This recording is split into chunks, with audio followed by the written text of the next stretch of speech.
Amazing. Well, thank you everybody for being here. I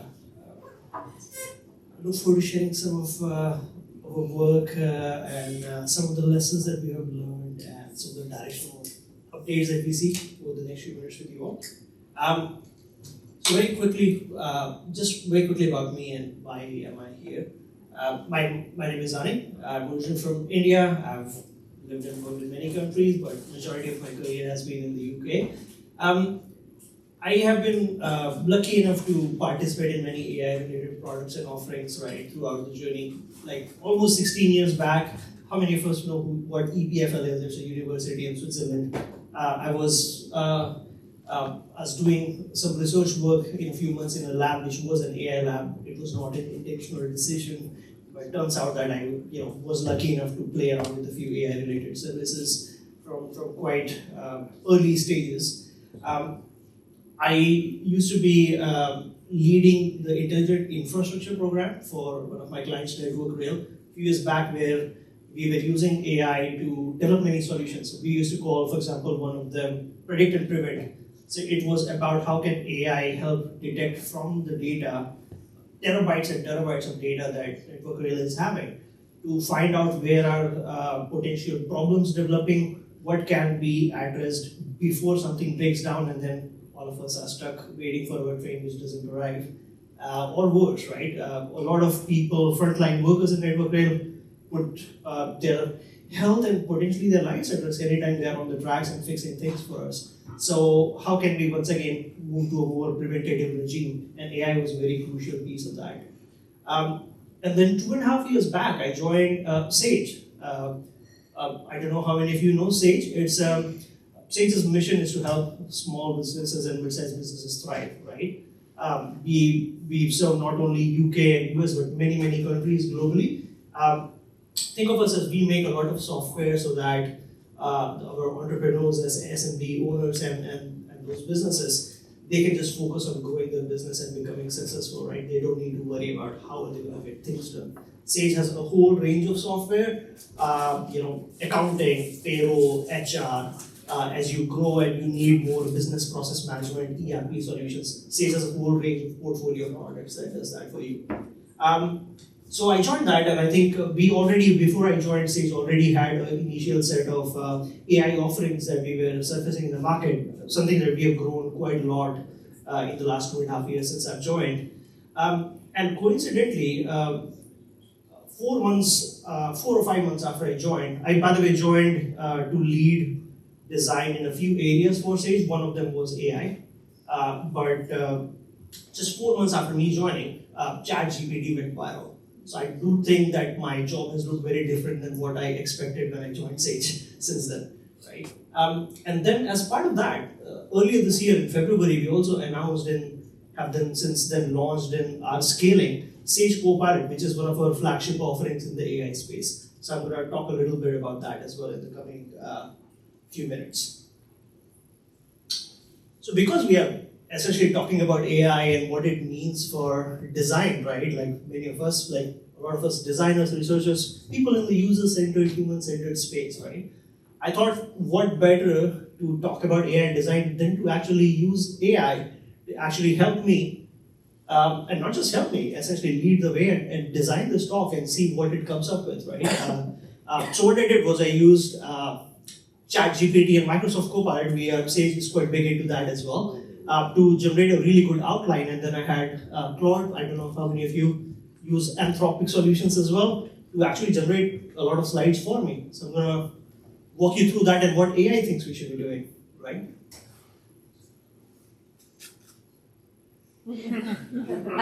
How do I do that? But let's take a minute. Like, how did you feel about it when I said that? Anybody want to share? What was your gut reaction when you heard me say that? Yeah. Lazy. Okay. Yeah. What else? I was relieved when I saw that you're kidding. Okay. Now you're happy. All right. Who else? Anybody wants to share? A cheat? Sorry? A cheat? Cheating. Yeah. Yeah. All right. Anything else? Yeah. Be interesting to see if it was good. Right. I wish I had copied over those slides for you, but that's a great shout as well. let's call it curiosity, curious to know how good it was, right? Great inputs, thank you everybody. You're not alone, right? So here are some of the common trends we see in our research that we have been doing in Sage, and with the help of our partners and various things we help commission and run as part of the industry, right? I talked about our SMB ecosystem, right? Which means one of our key stakeholder groups is essentially accountants and bookkeepers, which are like so fundamental to how you run business, right? You just need to stay on top of your money, your compliance, your taxes, etc., right? So bookkeepers and accountants are a very important part of the ecosystem. So when we talk about them, these kind of themes come in a lot. And in fact, a lot of what you shared with me, you can probably see some of the other theme relating to that in there, right? So you talked about cheating, right? So it's that cutting corners, right? How much can you trust something like that? How lazy is it? How good is it going to be if it's there? Is it going to be just your standard generic stuff which is overhyped, or is it going to be any good, right? Especially talking more. So once again, this is looking at one of our stakeholder groups around accountants. There are a lot of concerns about how to go about adopting this, right? So one of the biggest numbers is 63% of that base, this is the UK-based survey by the way, think that they have skill gap, they feel unprepared to take on what this new AI era is unleashing, right, and unleashing fast. 55% of them have distrust in AI, right? There are many subcategories within that. Is it about the accuracy? Is it about how comprehensive it's going to be? There are many threads to unpick here. But essentially, there's a lot of distrust in whether AI is the right solution for them. A lot of concerns around data security as well, right? Of course, it's accounting, it's your money, it's your commercially sensitive data, it's your tax data, so there's a lot of focus on what does it mean if I actually start using an AI solution? What does it do to confidentiality of my data, my intellectual property, my uniqueness? How is there going to be any compromise to that as I move to an AI world? And then 27% do think of AI as like a black box, right? They don't understand how to arrive at the results it did, whether they can trust it. Is it something that they can just carry on and go ahead and use? Or will they need to do their work anyways because they need to check everything? And you can imagine if you live a life of an accountant, it probably means doing everything yourself anyways, in which case, what's the point, right? Let's take it one step further, right? I think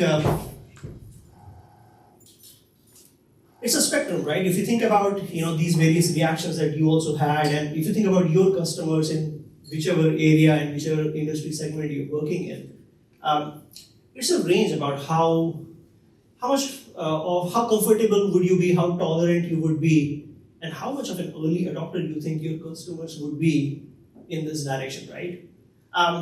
Without naming which each direction is, I think you can take a guess. But this presentation, if I had created it using AI, I have a feeling you would probably be much more forgiving and tolerant of me trying an approach like that. Hey, it's a community talk, it's a casual conversation, we are trying something new, right?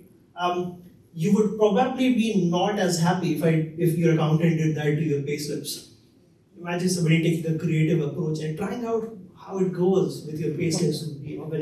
When it means it may change the money that gets deposited into the account and potentially some tax issues with HMRC in the coming months, right? So let's just say the appetite for how creative, and I use creative in quotes, right? Creative in the sense of how outside the box could it be? How comprehensive can it be, or can it be just essentially a North Star with details left to be figured out? What's your tolerance for if it does get something wrong, etc., right? The tolerance is different. So I think it's worth taking a minute, thinking about your customers and thinking, what does it mean for them? So, for example, if some of you are in the ad and media world, right? If you are trying to do a creative brainstorming about a new ad product, ad campaign that you're running, mood boards, let's get some mood boards going, let's brainstorm. AI is perfect for that. Even now, in the maturity state that it is in, it's perfect for it, because what if it gets it wrong? It's, hey, it's just brainstorming, it's one of the ideas. It's great. If it doesn't work, let's move on, let's do some more. When it comes about business growth, right? Hey, it has to be creative. You probably are looking for a new unique proposition, a new business model, but you do want it to be embedded in reality, right?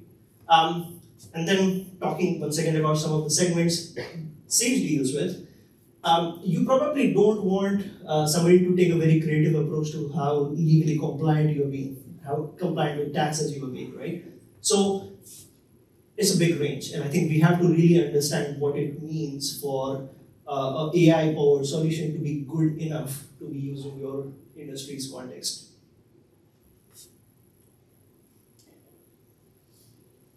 But hey, if you get it right, the opportunity is real, right? So once again, some of the work that Sage has been doing with one of our accounting associations in the UK, if you think about distributing the user base into the traditionalists who are really shying away from making this change, some of the people who are taking cautious first steps towards it, people who are really thinking about how they're going to change their ways of working, really adopt AI, and then those who are leading the way. Our projections say that over the next 3 years, we are looking in the accounting space per se, almost 27% growth for the leaders in the space, right?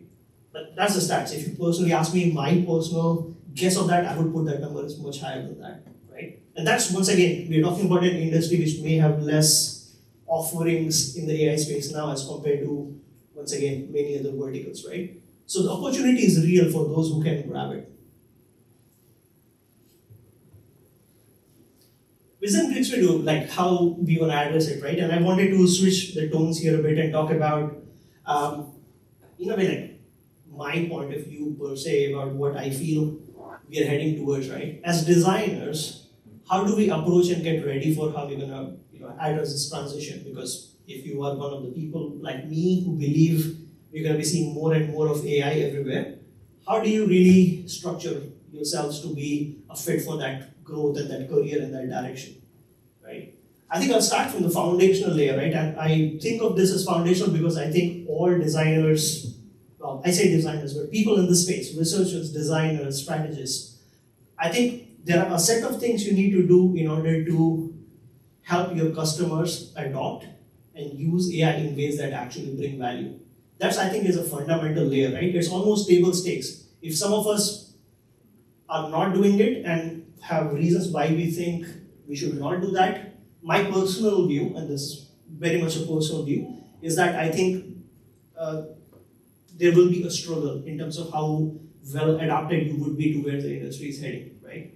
And I think adoption is key because, let's also be honest, AI is in many ways, especially AI as of now, the generative AI, the chat GPT and OpenAI inspired world that we find ourselves in, it's a tech-led push. It's not like there was a user need and while continuing to work on that user need, we stumbled onto GPT, right? One day GPT was just here. I had a boss long time back. In fact, the EPFL days that I was talking about, I still remember my mentor in that office. We created something because it was an AI lab. We used to like try out and innovate on new technologies. We had created a technology and somebody got their thesis done on that technology. But we did not know how to use that technology to provide value to anybody, right? So it's a classic solution in need of a problem, right? And I think in some ways, maybe if you interpret it in your own world, you can see some parallels. Generative AI is upon us, whether we like it or not, right? And it's a tech-led adoption. So I would be, if any of you are actually helping build the models, I would love to chat to you about the design aspects of it. But I think majority of, and my own contribution to this sector included, and my team and most of the people that I've talked to, designers actually are not playing a leading role, let's just say that, in the way we are actually crafting the models and fine-tuning the models, right? Although like Matt had some excellent points about what needs to be factored in to make that a success. But where we are really, really critical is the adoption bit that I was talking about before, right? If there is a gap between how accurate AI could be versus what your customers want it to be, how do you handle that gap? If customers feel like they are not ready to try out AI, they feel, I'm not prepared, I'm not skilled enough, I don't understand this world, how do you handhold them so that they know everything they need to know in order to give it a try, become more and more comfortable, right? And I think there's nobody better than like the design industry to take on that challenge, right? So I think this is a layer which is extremely critical and foundational for all of us, right? I'm actually going to talk about the other two layers as I go because I did want to share a few examples, right? So how are we doing it at Sage, right? We have a few examples. So for example, I think for me the three good examples, this is not a comprehensive list at all, by the way, but the best way to think about adoption is three directions. One is, what are the right principles for you, right, in your product, in your organization to approach AI and the adoption there. It's very important to have the right kind of a design system structure so that you have the right components, the right patterns, the right directional elements, and then really experiment, test and learn as you go, right? So based on some of the things that we were discussing in earlier slides, let's see, for example, these are, by the way, the 5 AI commitments that Sage launched earlier this year, which encompasses a complete product portfolio, and how we talk to customers about some of those concerns and gaps that we feel in the market. I'm not going to go through all of them, but just to give an example. Hey, we think that it's important to have confidence, right? That's one of the themes. It came out loud and clear. So one of the things we are doing is our AI, whenever it shares a result with the customers, we try to go to as much extent as possible to explain how it arrived at that result. We can't still guarantee that it's going to be 100% accurate, but we go that extra mile. We make sure our customers feel in control, and not just feel in control, they are in control. So while technically it's possible right now for us to start automating a lot of things, we are still putting that human step in the loop where we say, this is what AI has, ready to proceed, right? In some cases where the odds are not big, we may allow them to automate it, but our customers, our accountants, our small business owners and employees, they really feel that AI is doing their work for them. Nothing is happening without their approval, their consent, and they are not losing control of anything, right? And then lastly, the human element, right? That's something that Sage has always been big on anyways. I think we are known for a great customer service, customer experience, customer support. So one of, in fact, is a human element of a digital solution, but we have promised to continue to be there for our customers as they go through this journey. They can reach out to us, we are ready to help them at any point of time, right? So a few examples there, right? So talking about how we do the example. So some for not generative AI, but traditional AI solutions. So whenever we do document extraction using some of our AI solutions, we will show you what was pulled and extracted by an AI service. And you can override it if you want, right? And if you override, we obviously make sure that both in terms of the interaction design and the way we surface it, we make it clear what's coming from AI, what's coming from you.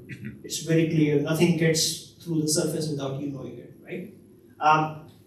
Talking about Sage Copilot, our AI-powered assistant that we launched this year. So whenever it gives you a response, as an example, which of our customers' quotes are expiring soon. If you go into more details, if you press more details, it will give you a brief explanation of how it arrived at that answer, right? Will not necessarily make sure that you get confident that it's 100% right, but we go that extra mile. If you go one level above from adoption to proposition, right, what do I mean about that? By adoption, you're removing some of the basic barriers that we talked about, right? But what still remains is thinking about many of you have read various philosophies about how to build habit-forming products, how do you really build solutions that work for people, right? There are a few key elements to that. Not necessarily going through all of them, but given that AI is in its nascent stages and many of your solutions would need to be fine-tuned, are you thinking about mechanisms in which users can feed you the data or their reactions to what AI is doing for them? And is that just for you to calculate or measure success, or actually are you using it in productive ways to improve the solution that you have, right? Personalization is a big one, right? How many of you are using AI for any email-related purposes? Show of hands, right? How do you feel about when AI is drafting your emails for you, for those who have tried it? Good? Yeah? how often do you send out that AI draft yourself directly without any edits? Never.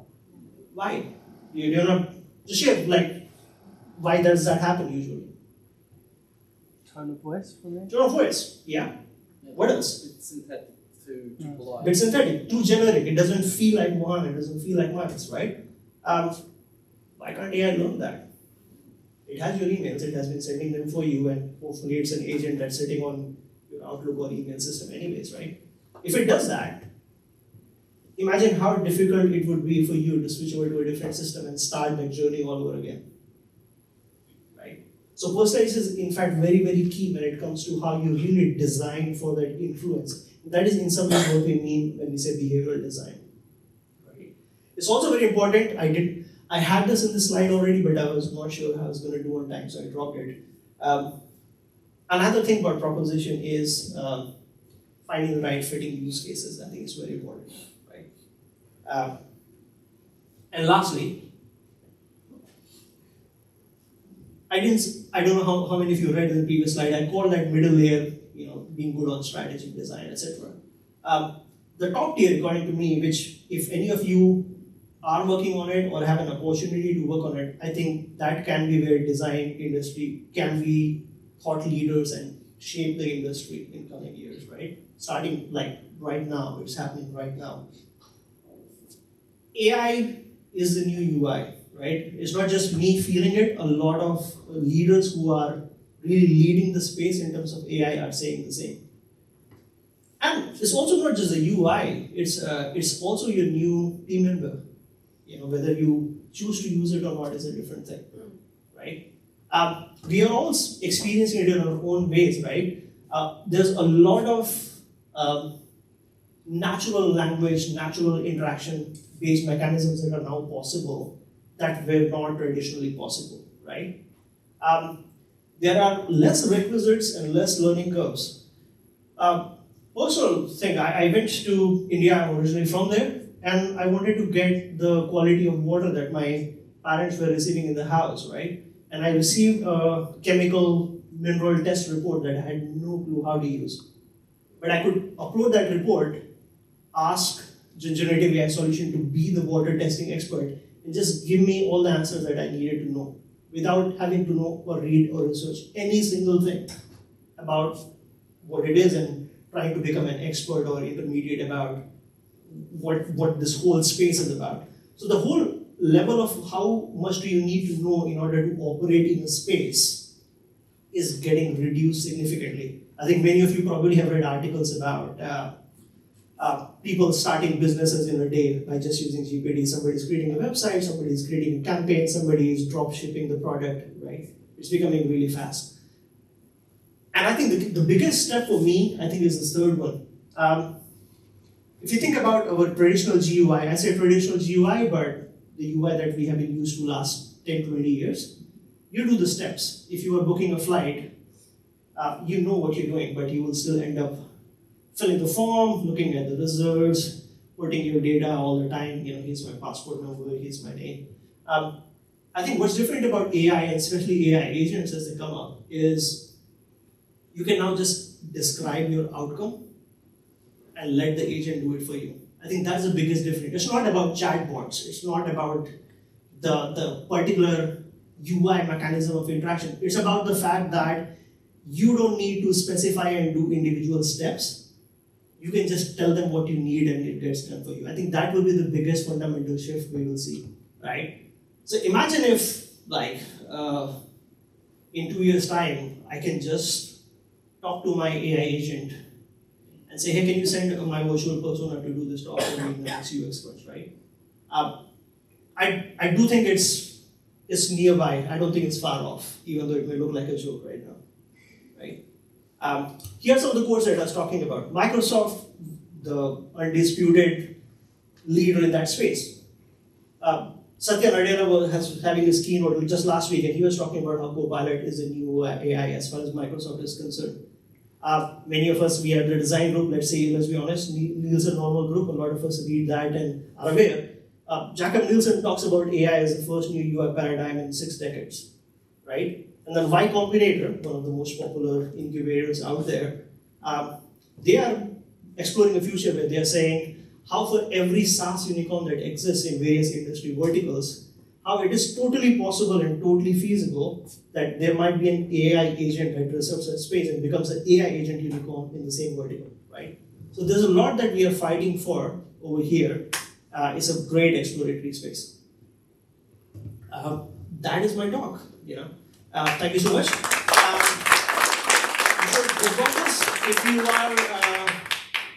If you are struggling or anything, just know that hopefully you're doing a product better than their AI solution by some of these guys who started sending Rick-rolling videos to their customers. I don't know how many know what Rick-rolling is. Do search that. I'm not going to take more time.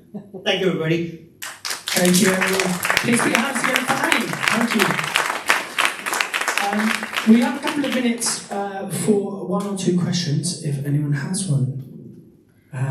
Otherwise, we can get into a break and a drink and some more sushi. Okay, got one on the side. No.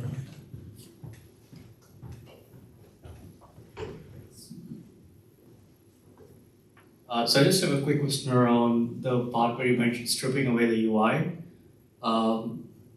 Do you think we'll ever get to that point where we're comfortable giving agents full authority over actions and us being the main users not really going through it again? Because if I have to go through it again, it doesn't really make sense for the agent to do something, right? So for example, I'm coming back to examples like Rabbit tried to do something like this, where you try to order an Uber through voice interface, but if I don't know where my car is and how long it's going to take me to get there, then it's really against the whole point.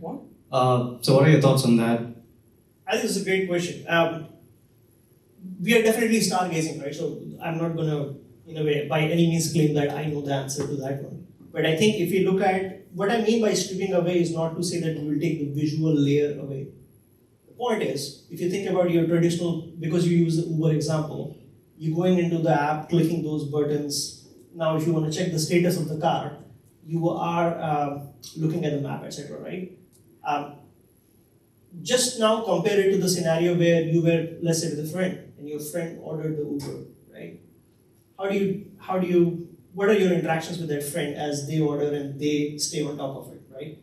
They still tell you the information that you need to know, and if not, you just ask them, right? If required, sometimes you say, no, I don't believe you, is 1 a.m. maybe after the party that Miles are talking about after the session, right? Maybe you'll say, we don't trust you, do show me the visual, I don't believe that you are staying on top of that, right? So I'm not saying visual layer goes away, but I think many of us, like those coming from like design education background, we did this exercise about using the metaphors, right? Using the colo rallies, right? If you think about AI truly as an assistant, right? A virtual person, right? Think about what your natural interaction would be that person as that person is responsible for it. There are accuracy issues, and I think they will be there for a few. But we all are amazed, aren't we, about how fast the technology is moving in the last few months. So I don't think it's necessarily a reality right now, but at least my money is on it will be very soon, because I do genuinely believe that the interaction world, the UI world, is going to look massively different within a decade. Thank you very much for your question. Please put your hands together for Annie. We're going to go to a break.